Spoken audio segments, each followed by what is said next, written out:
श्री स्वामी समर्थ तुम्हा सर्वांचं माझ्या चॅनलमध्ये मनापासून स्वागत आहे। तर बघा, आज आहे मंगळवार आणि त्यातल्या त्यात कालाष्टमी। तर आपण सर्वांना माहित आहे की मंगळवार आणि शुक्रवार हे दिवस देवीला समर्पित असतात। या दिवशी आपण आपल्या कुलदेवीची मनोभावे सेवा करायची असते।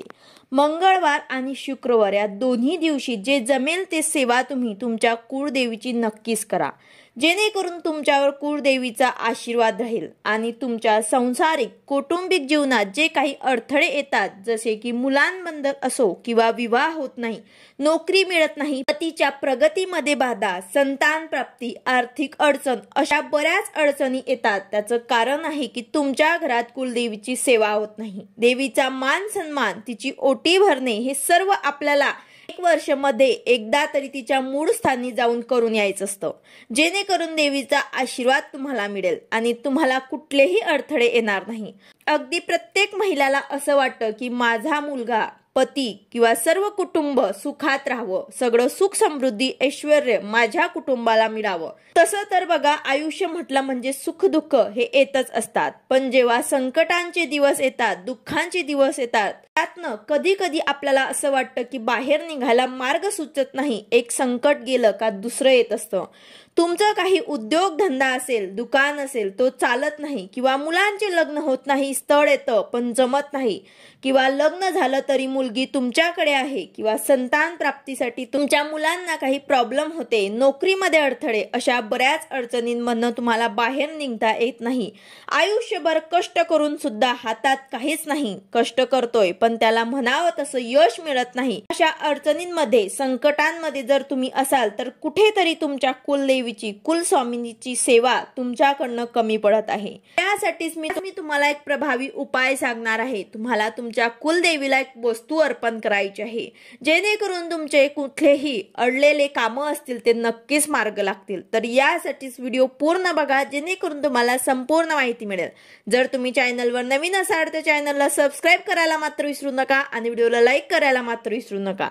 तर बघा, तुमच्या घरात वर्षोनवर्ष कुलदेवीची सेवा झाली नसेल, कुलधर्म कुलाचार झाला नसेल तर त्याचा दोष तुम्हाला लागत असतो। तर यासाठीच बघा, प्रत्येकाची कुलदेवी वेगवेगळी असते। जर तुम्हाला कुलदेवी माहित नसेल, कुलदेवी माहित करून घ्या, मग तुम्ही हा उपाय करू शकतात। अगदी 11 मंगळवार तुम्हाला हा उपाय करायचा आहे। तुम्ही 1-2 मंगळवार करणार, त्यानंतरच तुम्हाला अनुभव यायला सुरुवात होईल आणि तुमचे कितीतरी दिवसांपासून रखडलेले कामं जे आहेत ते अचानक व्हायला लागणार।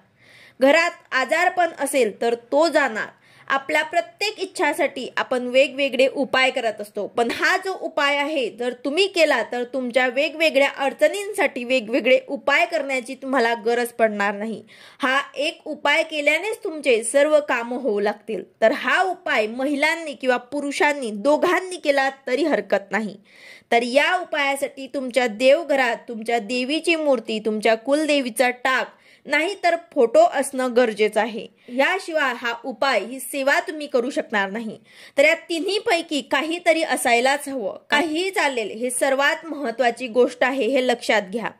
यानंतर आता प्रत्येकाची कुलदेवी वेगवेगळी असते, त्याचप्रमाणे कुलदेवीचा वार सुद्धा वेगवेगळा असतो। तर ज्यांची देवी तुळजाभवानी कुलदेवी असेल तर त्यांनी मंगळवारी हा उपाय करू शकतात। तुमच्या कुलदेवीचा जो वार असेल त्या दिवशी तुम्ही हा उपाय करू शकतात। आता बघा, ज्यांची कोल्हापूरची महालक्ष्मी कुलदेवी असेल त्यांनी शुक्रवारी हा उपाय करायचा आहे, कारण कोल्हापूरच्या महालक्ष्मीचा वार शुक्रवार असतो।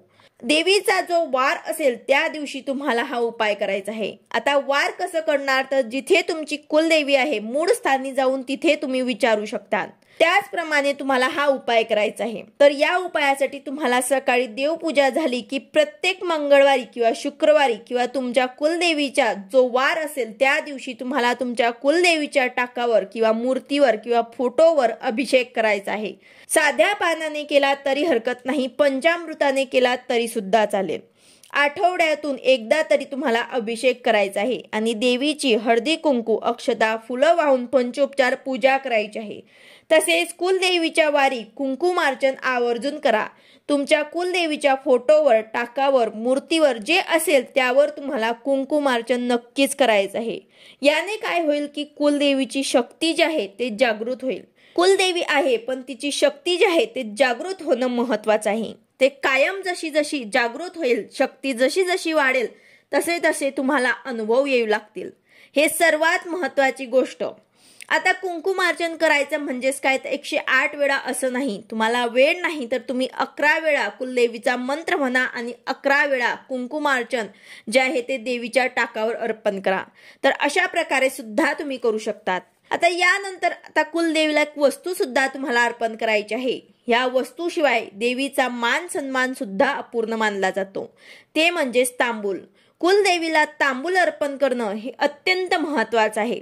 तांबूलाशिवाय कुलदेवीचा मान सन्मान अपूर्ण राहतो। त्यामुळे तांबूल जो आहे तो तुम्हाला कुटून तयार करायचा असतो, पण तुम्हाला हे शक्य नाही तर तुम्ही पानाचा विडा घेतलात तरी सुद्धा चालेल।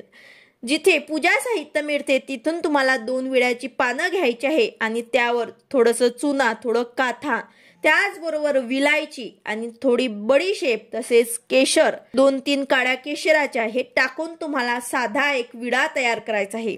त्यानंतर त्यावर विडा तयार केल्यानंतर त्यावर लवंग खोचायचे आहे। अशा प्रकारे तुम्ही घरच्या घरी एक साधा विडा तयार करू शकतात। या वस्तू ऐवजी तुम्ही त्यामध्ये गुलकंद सुद्धा टाकू शकतात, पण विलायची तसेच केशर हे टाकणं गरजेचं आहे। अशा प्रकारे तुम्हाला एक विडा तयार करायचा आहे आणि प्रत्येक मंगळवारी हा विडा जो आहे तो तुम्हाला तयार करून कुलदेवीला अर्पण करायचा आहे।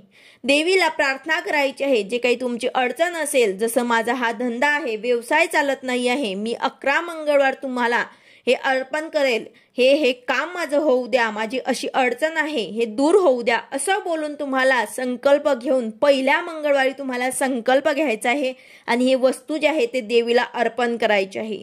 यानंतर हा विडा तुम्हाला दुसऱ्या दिवशी खाऊन घ्यायचा आहे। सर्वांनी घरातल्यांनी हा प्रसाद म्हणून खाल्ला तरी सुद्धा चालेल। एखाद्या वेळ जर तुमच्या घरामध्ये कोणी आजारी आहे, त्यासाठी जर तुम्ही हा उपाय करत असाल तर त्याला हा विडा खाऊ द्या। तर अशा प्रकारे तुम्हाला हा प्रसाद म्हणून सर्वांनी खायचा आहे। यानंतर पहिल्याच मंगळवारी तुम्हाला संकल्प घेऊन प्रत्येक मंगळवारी तुम्हाला कुलदेवीला हे अर्पण करायचं आहे। अर्पण करताना तुम्हाला प्रार्थना करायची आहे। बघा, अतिशय साधा आणि सोपा उपाय आहे, प्रत्येकाने आवर्जून करा। नक्कीच तुमचे रखडलेले कामं, कितीतरी दिवसांपासून काही कामं होत नसेल, काही अडचण असेल तर ते नक्कीच पूर्ण होईल।